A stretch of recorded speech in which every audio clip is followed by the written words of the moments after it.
Salam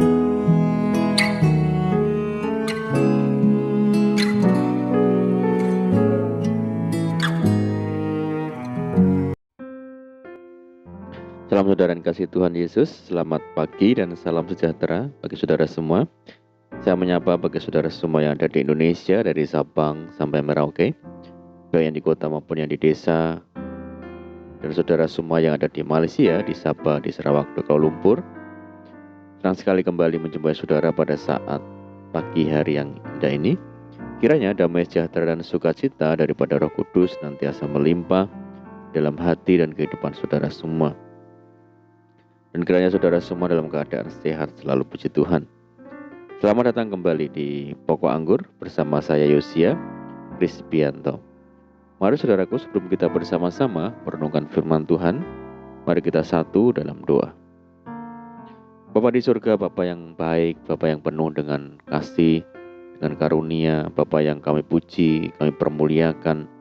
Dalam nama Tuhan Yesus Kristus, kami sungguh berterima kasih dan mengucap syukur oleh karena pertolongan dan penyertaan Tuhan di sepanjang malam di dalam istirahat kami, sehingga kami boleh melewati malam hari dengan penjagaan dan perlindungan daripada Tuhan. Itu semua karena berkat pertolongan Tuhan. Dan pada saat pagi yang indah ini kami kembali rindu ya Tuhan untuk merenungkan firman Tuhan. Mari ya Tuhan, berbicaralah kepada kami, urapi kami dan jamah hati kami sehingga kami dapat memahami maksud firman Tuhan. Terima kasih Tuhan, kami siap merenungkan firman-Mu hanya dalam nama Tuhan Yesus Kristus kami berdoa. Amin. Di nama Tuhan saudaraku, baik kita akan membaca di dalam Lukas 24 ayat yang ke-51. Dan ketika ia sedang memberkati mereka, ia berpisah dari mereka dan terangkat ke surga. Puji Tuhan. Saudara yang dikasihi Tuhan Yesus, kita sungguh patut bersyukur kepada Tuhan karena kita hidup di Indonesia, negara yang berasaskan Pancasila, yang telah menetapkan hari kenaikan Yesus Kristus ke surga sebagai hari libur nasional. Hal ini menunjukkan bahwa bangsa kita mengakui secara nasional peristiwa kenaikan Yesus ke surga. Pernahkah saudara menemukan jawaban mengapa kita merayakan peristiwa kenaikan Tuhan Yesus ke surga? Ada banyak orang Kristen yang merayakan hari kenaikan Yesus ini tanpa pengertian yang benar. Jika kita tidak mengerti, sia-sialah ibadah perayaan kenaikan Tuhan Yesus ke surga yang kita lakukan, saudaraku. Peristiwa kenaikan Tuhan Yesus Kristus ke surga memiliki arti penting dalam iman Kristiani, yaitu bukti bahwa Tuhan yang kita sembah di dalam nama Tuhan Yesus Kristus adalah Tuhan yang hidup dan yang berkuasa, yang bukan hanya mengasihi kita dengan rela mati di kayu salib, lalu bangkit dari kematian di hari yang ketiga, tetapi Dia juga naik ke surga. Tuhan Yesus naik ke surga karena memang Dia berasal dari surga. Dalam Yohanes dikatakan, "Aku dari atas, aku bukan dari dunia ini." Selain itu, Tuhan Yesus naik ke surga untuk menyediakan tempat bagi umatnya, seperti yang dikatakannya, "Di rumah Bapakku banyak tempat tinggal. Jika tidak demikian, tentu aku mengatakannya kepadamu. Sebab aku pergi ke situ untuk menyediakan tempat bagimu. Dan apabila aku telah pergi ke situ dan telah menyediakan tempat bagimu, aku akan datang kembali dan membawa kamu ke tempatku, supaya di tempat di mana aku berada, kamu pun berada." Rumah atau papan adalah kebutuhan primer manusia selain pangan dan sandang, saudara. Bukan saja di dunia yang sementara ini kita membutuhkan tempat tinggal, namun setelah roh meninggalkan tubuh ini, ia pun sangat membutuhkan tempat untuk tinggal. Tempat tinggal untuk roh tidak dapat dibangun oleh tangan manusia, hanya tangan Tuhan yang dapat membangunnya. Sekaya apapun orang tidak akan dapat memperoleh rumah abadi ini selain disediakan oleh Tuhan bagi orang percaya yang hidup berkenan kepadanya. Sebab hanya Tuhanlah yang memilikinya, saudaraku. Saudara yang kasih Tuhan Yesus, dengan kenaikan Tuhan Yesus ke surga, ada jaminan keselamatan dan hidup kekal bagi setiap orang yang percaya kepadanya. Artinya, surga bukan sekedar impian, bukan sekedar angan-angan atau pengharapan kosong, melainkan sesuatu yang pasti, karena Tuhan telah menyediakannya bagi kita. Sebab Ia mau di mana Ia berada, di situ pula kita akan berada. Dunia ini adalah tempat persinggahan sementara, saudara, bukan tempat tinggal kita secara permanen. Rumah atau tempat tinggal kita yang sesungguhnya adalah surga.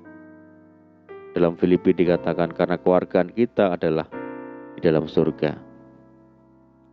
Keselamatan dan hidup kekal menjadi sebuah jaminan yang pasti. Sebab Tuhan Yesus telah membuka jalan tersebut melalui pengorbanannya, kematiannya, kebangkitannya, dan juga kenaikannya ke surga sebagai bukti kemenangannya. Tuhan Yesus berkata, "Akulah jalan dan kebenaran dan hidup. Tidak ada seorang pun yang datang kepada Bapa kalau tidak melalui aku." Ada hal menarik dalam peristiwa ini, saudara. Sebab Ia terangkat ke surga dalam posisi sedang memberkati murid-muridnya. Bukti bahwa Ia adalah Tuhan yang sangat peduli. Dikatakan, "Aku tidak akan meninggalkan kamu sebagai yatim piatu. Aku datang kembali kepadamu." Puji Tuhan. Saudaraku, Tuhan Yesus naik ke surga bukan berarti meninggalkan umatnya begitu saja, tetapi ada maksudnya. Adalah lebih berguna bagi kamu jika aku pergi. Sebab jikalau aku tidak pergi, penghibur itu tidak akan datang kepadamu. Tetapi jikalau aku pergi, aku akan mengutus Dia kepadamu. Dengan kepergiannya ke surga, maka Tuhan mengutus Roh Kudus turun ke dunia untuk menyertai, mendampingi, menolong, dan tinggal di dalam diri setiap orang percaya. Roh Kudus adalah Parakletos, berperan sebagai penasihat, pendamping, dan penghibur. Dengan pertolongan Roh Kudus ini, umat Tuhan benar-benar sedang dipersiapkan untuk menjadi mempelai-mempelai yang tidak bercacat celah saat Tuhan Yesus datang kembali kali yang kedua kelak. Amin, puji Tuhan. Mari kita berdoa. Bapa di surga, Bapa di dalam nama Tuhan Yesus Kristus, terima kasih buat firman-Mu saat ini ya Tuhan. Firman meneguhkan bahwa Tuhan Yesus pergi untuk menyediakan tempat bagi kami, bahwa kami semakin setia mengiring Tuhan, bahwa kami semakin setia mengikut Tuhan, hidup dalam kehendak dan rencana Tuhan. Terima kasih ya Tuhan. Dan saat ini kami menyerahkan segenap hidup kami hari ini ke dalam tangan Tuhan. Berkati kami ya Tuhan hari ini, berkati segala usaha kami, pekerjaan kami yang kami lakukan lewat tangan-tangan kami. Jadikan kami hari ini berhasil dan beruntung, sertai kami hari dengan penyertaan Tuhan yang sempurna.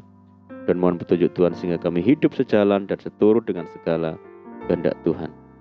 Limpahi kami dengan sukacita dan damai sejahtera hari ini ya Tuhan. Dan jauhkan kami dari segala malapetaka. Berdoa bagi kesejahteraan kota kami, desa kami, daerah kami, dan bangsa kami yang saat ini menghadapi pandemi. Mari Tuhan berkati daerah kami, pulihkan negeri kami. Belas kasihan Tuhan bagi negeri kami. Terima kasih ya Tuhan. Ini doa kami. Kami sungguh percaya Tuhan mendengar segala seruan doa kami. Hanya di dalam nama Tuhan Yesus kami berdoa. Terimalah berkat saudaraku. Tuhan memberkati engkau dan melindungi engkau. Tuhan menyinari engkau dengan wajah-Nya dan memberi engkau kasih karunia. Tuhan menghadapkan wajah-Nya kepadamu dan memberi engkau damai sejahtera. Kasih karunia Allah Bapa dan kasih Tuhan Yesus Kristus dan persekutuan Roh Kudus menyertai saudara saat ini sampai selama-lamanya. Amin. Puji Tuhan, saudara dan kasih Tuhan Yesus, kita sudah mendengarkan firman Tuhan dan saya percaya saudara semua diberkati. Mari kita tetap bersukacita dan menaruh harap hanya kepada Tuhan Yesus. Sampai jumpa di renungan berikutnya. Saya ucapkan selamat pagi, selamat memperingati hari kenaikan Tuhan Yesus Kristus. Tuhan Yesus memberkati. Haleluya.